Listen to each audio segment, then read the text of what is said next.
Story 1. Am I the a-hole for breaking up with my pregnant girlfriend because I don't want to be a father? I, 25 male, had been with my now ex-girlfriend, 23 female, for a little over 3 months. I always made sure we used lots of precaution when having intercourse. She was on birth control and I always used condoms. I wanted to avoid a child. I've known for a long time that I do not want children. I find them annoying, and they would severely limit my ability to do the things I enjoy, traveling, outdoor stuff, etc. Unfortunately for me, my ex didn't have her period when she was supposed to, and it turns out she's now pregnant. She came to me and told me she was pregnant. The first thing I did was suggest an abortion. We don't live in a state where it's legal, so I offered to pay for her flight and hotel and told her I'd be happy to come with her to get it done. I have a stable job and make good money, so it wouldn't be too much of a hit for me. She works as a receptionist and doesn't make a lot, so I figured it would be better for me to pay. That's when she told me she was hoping to keep it and that she wanted me to help her raise the kid as its father. I have no intentions of being a father. Beyond just like my dislike of children, I'm not ready for that. I made it very clear that I didn't want the baby, but she kept insisting that I'd have a change of heart once it's born and to just try it out. After a long exchange, I told her that if she intended to keep the baby, I would not act as a father. I broke up with her and told her that I would pay child support once it's born, but that I expect her to respect my wishes and keep the child away from me. Since then, she's been frantically texting me, begging me to come back, and telling me she'd forgive me. She sent me voicemails crying. It does hurt to see, but I haven't responded. The other day she texted me saying how she can't raise the kid alone and how I'm basically forcing her to get the abortion just by leaving. She called me an a-hole, an abuser, and a sexist. She ended the text begging me to talk again. I certainly feel crappy. I really liked her, and we had a good relationship before this, but I just don't want to be a father. I'm already bitter about the fact that I'll have to pay child support for 18 years, which will somewhat limit me financially. I also feel it isn't right for a parent who doesn't want their child to be involved. I just end up taking that pent-up anger and bitterness out on the child who's ultimately innocent, which I feel isn't right. With all this said, I come here to ask, am I the a-hole? I certainly feel like one, but I also stand by what I did. Clarifying edits on the topic of a vasectomy, I tried. I met with a doctor last year and asked about getting one, but he refused and said every doctor he knows won't do it until you're at least 30. It's a conservative state, and while I dislike the politics, I was born and raised here, so I'm still attached to the state and have never felt the urge to leave. Someone said I should have flown elsewhere to get one, and I guess they're right, but I just didn't think about that. On the topic of birth control, I bought the condoms myself, so they were fine. Whenever we were done, I'd throw used condoms. I'm the dumpster, so I don't think she went dumpster diving. I asked her out on our first date if she was taking birth control, and she said yes. I took her word for it. Maybe foolish to just believe her, but if she was lying, she'd be the first I've met to lie about that. Most girls I've met are honest about it. I assumed she was on the pill since that's the main birth control I know, but maybe she was on something else that I'm not educated enough on. That being said, I'll follow your advice and lawyer up, plus get a paternity test. I don't know how long that will take, but whenever I get it done, I'll update here with results. Thank you for your judgments. I've been away for a bit, but I'm catching up and trying to read what I can. I'll be checking back periodically and replying to some people. All further feedback is appreciated. I do not believe that you are the a-hole in this situation, though it's not a great situation to be in. I mean, you did ask this person right off the bat, if they were on birth control. You used birth control, but of course, you all have to be aware that I don't think anything is 100% effective. And so it is very good in any relationship to make sure that you have those talks about kids and the future kind of early on. But boy, you're also only 3 months into that relationship, which is a whole nother layer to this. Like, to tell someone that you've been in a relationship with for 3 months that, yep, I'm pregnant and we're gonna have a kid and I want you to raise it with me, like, 3 months isn't enough to, I mean, for most people, maybe for some it is, but for the most part, that is not enough time to get to know someone and know if you want to raise a kid with them and have a life together. That's a huge commitment. And I think that you're in the right. You offered the abortion and she wants to have the kid, and you recognize that you're not father material. You don't want to have a kid, and that's very valid. And you've said you'd pay child support and all that. I think you did everything you could, and I think breaking up might be the right idea if you two have very different wants for your lives in the future. She obviously wants kids very badly, and you very clearly don't. So that's a pretty standout incompatibility right there. So yeah, I think you did probably the best that you could. Maybe there are a few things you could have done in hindsight, but that's always 2020. Story 2. My parents invited their friends on a family vacation, and now I don't want to go. This post will probably be long, and I'll try not to ramble too much, and hope that this point is easy to follow, but I'm not sure how to handle the situation at hand, so I need advice. For context, my parents are swingers. I found out about them being swingers right after I graduated high school in 2016. I've never really had an opinion on the matter until recently. I don't care what they do behind closed doors, but I personally don't want to see it in person. I'm sure that makes me sound like a bad person, but I've always accepted them for who they are. It's honestly just really weird to see my parents make out with other people when they're around a group of people. Anyway, they're in a relationship with another couple and have been with them for almost 2 years. They, being the other couple, just recently moved in with my parents because they lost their house and couldn't find another place in time. My parents kicked my sister, her fiancé, and their baby out of the basement in order to give their friends the space and put my sister, her fiancé, and baby upstairs in one bedroom to share, which is a small 12 by 12 room. The friends have also stated that they're another set of grandparents for my niece and call themselves Grandma, insert name, and Papa, insert name. My sister and her fiancé are not comfortable with this, but my parents and their friends don't seem to care because they're all together as one. Now, on to the vacation. We were supposed to go on our first ever family vacation last year, October 2021, but it ended up getting pushed back to April of this year due to costs because of my wedding, which everyone was fine with. It then got pushed back again because my sister was in her 3rd trimester of her pregnancy and couldn't fly. It is now scheduled for February of 2023. My parents told my sister and I, along with our significant others, that they would be bringing their friends along on the vacation. And I'm frustrated about it, to be honest. With the way that they've been handling things with my sister and with all of their PDA, it's made me not want to go anywhere. It's our first ever family vacation, like I've already mentioned, and I wanted it to be just family. I'm at a loss, and I'm not sure how to handle the situation, and we don't want to upset my parents about how I and everyone else, my husband, sister, and brother-in-law, feel. Any advice? I don't know if I have advice necessarily. I would say that it sounds like your parents are less swingers, and I think the term is more your parents are polyamorous. Swingers, I think, kinds of implies that they're just, part of groups that'll oh, we sleep with them, we sleep with them. This sounds like they're actually in a polyamorous relationship with this other couple. Something that I think is fine for some people. It's not personally something I would be comfortable with, but I have friends who are in polyamorous relationships, and they're wonderful. They're very, very lovely, but it is unusual, especially if you're, a lot of Western societies kind of find polyamory a little bit odd,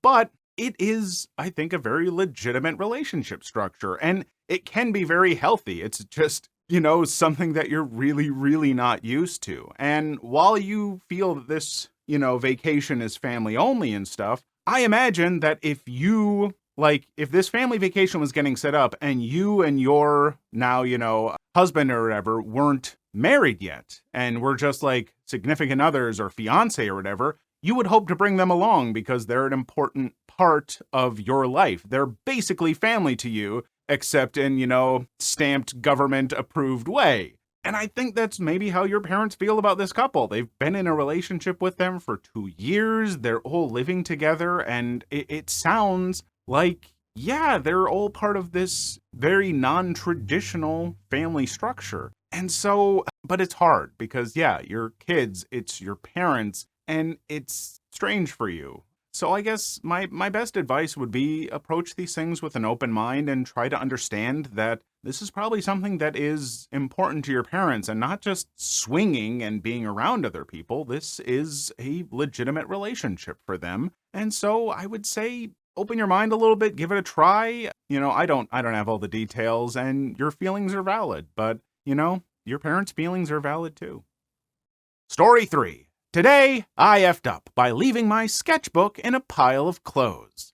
I am a very lazy person. My room hardly stays clean, as I tend to toss things around or leave a pile of clothes on my bed saying, I'll put them away tomorrow. I've been working on cleaning up, however, pure laziness has caused me to consistently find other things to do while in the process of cleaning up. My mother had been bugging me about cleaning my room, as although no one else but me goes into the room, she's concerned with how a messy environment is affecting me. Now, for many years, I've been drawing quite a lot and accumulated a large amount of sketchbooks ever since I was 11. I'm currently in the process of switching from doing traditional art to digital art, however, I did not do so in time. In these sketchbooks, there were mainly drawings of characters from video games or just character designs I had created for role plays I had with friends. However, back in 2020, I had decided to delve into a different type of art as I had decided to make an online account to showcase my art. In this account, I was asked to do a not-so-safe-for-work commission of Leon S. Kennedy. At first, I hesitated since I had never done naughty before, but when I looked at how much they were willing to pay, my morals bent. So I ordered a sketchbook online claiming I had run out of space on my old ones, and in this sketchbook began my descent into madness. I should have been disturbed, should have torn the drawing out,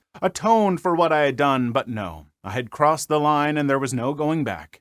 In that same month, I went further. Nothing was safe for me. Dragons, orcs, knights, anything you could think of, I had done. Specifically, I made quite a lot of drawings of knights since I was very much in a medieval phase at the time, but for 3 months, I made and posted these drawings. Once those 3 months had passed, I took the sketchbook and decided to hide it in a basket of clothes in my closet. There, the sins I had committed would lie under my clothes as what I drew was engraved in my mind. From there, 3 years would pass, and it wouldn't cross my mind again until now.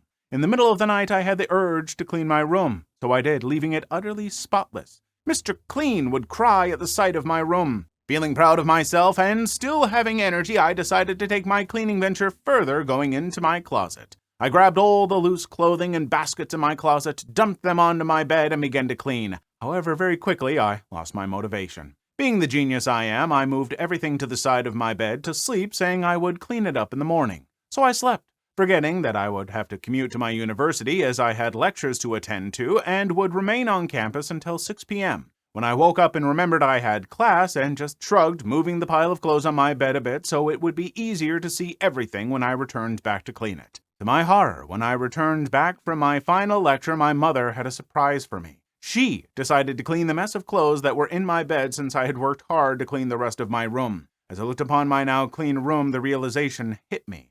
The sketchbook that contained the sins I committed 3 years ago had been in the pile of clothes I had left in my bed. Frantically, I searched around the crevices of my bed for the sketchbook, hoping to some god that by some miracle it had been hidden, but no, it was gone. Searching through my whole room, it was truly gone, and now I have the realization that my mother must have seen the sketchbook and witnessed the pure horror of the atrocities I had committed. Did she throw it away or hide it? I have no clue. All I know is that I'm very likely on death row, as I know sooner or later she's going to come and talk about it. So now I'm left mentally preparing myself as my death is going to come soon. You had a basket of dirty laundry in your closet for 3 years? That's a long time. I'm not gonna try not to focus on that one part, but it sounds like you might have, ADHD or something that might be affecting your cleaning habits. There are great resources online to figure out what works best for you. I don't think there's one all-in-one solution, but there are ways to help with that kind of stuff.